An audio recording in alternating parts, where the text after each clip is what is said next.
Дорогие, дорогие друзья,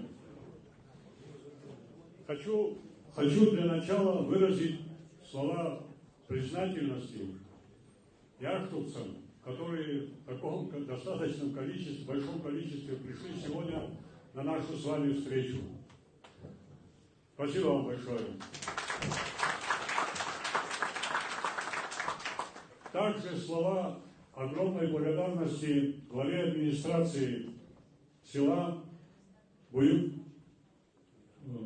Кюлян Араеку Вагаршаковичу, начальнику отдела образования Сухумского района Сансане Юлии Закановне и директору этой замечательной школы имени Баграмянцев Алверсяну Роберту Сергеевичу за оказанную помощь для проведения нашей сегодняшней встречи. Дорогие друзья, хочу сказать вам еще раз большое спасибо за то, что вы здесь собрались в таком количестве. Как вы знаете, в Абхазии 15 февраля пройдут выборы президента Республики Абхазия. В этом зале очень много узнаваемых людей. Это и бывшие депутаты, и действующие депутаты, поэтому я сейчас не буду каждого перечислять. Скажу так, что сегодня на встречу с вами, с избирателями, пришел кандидат президента Республики Абхазия Адгур Амиранович Арзева. К сожалению, кандидат вице-президента Абхазии Алхаз Владимирович Деньджал находится в командировке, и по понятным причинам он сегодня отсутствует. На Псху находится, да. Тоже в Сухумском районе. Тоже в Сухумском районе, да.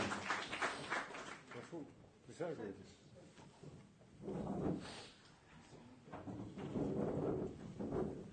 Представлять кандидатуру Адгура Амирановича, я надеюсь, вам не нужно. Адгур Амиранович Арзева не новый человек в абхазской политике.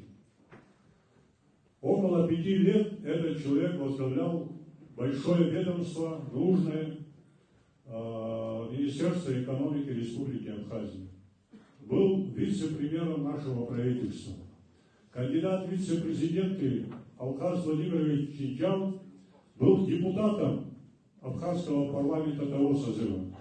Это люди легко узнаваемые в абхазской политике. Они словом и делом, не только словом, а делом доказали свою профпригодность. Поэтому я вспоминаю нашу совместную работу с Адгуром Амирановичем. Около года всего он работал на посту министра, когда нас позвали к нему. Придя к нему в кабинет, мы узнали, что его на рабочем месте не оказалось. Он находился в командировке. Но все главы посмотрели и не поняли, что дальше нам делать. Но нас уверили, что через полчаса Адгур Амиранович проведет совещание по телевизору. В 2016 году Адгур Амиранович уже вводил новые технологии, новые веяния.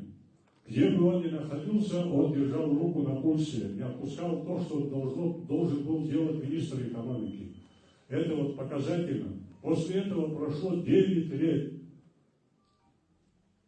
И мы имеем то, что мы имеем. Сейчас вот на правах ведущего я не хочу далеко заходить. Формат нашей встречи сегодня предполагает выступление, ваше выступление, желающих, выступление самого Адгура Амирановича и вопросы-ответы. На ваши все вопросы будут даны, надеюсь, исчерпывающие ответы. Поэтому сейчас слово имеет активист нашего штаба Ламилава Амиран Георгиевич. Прошу.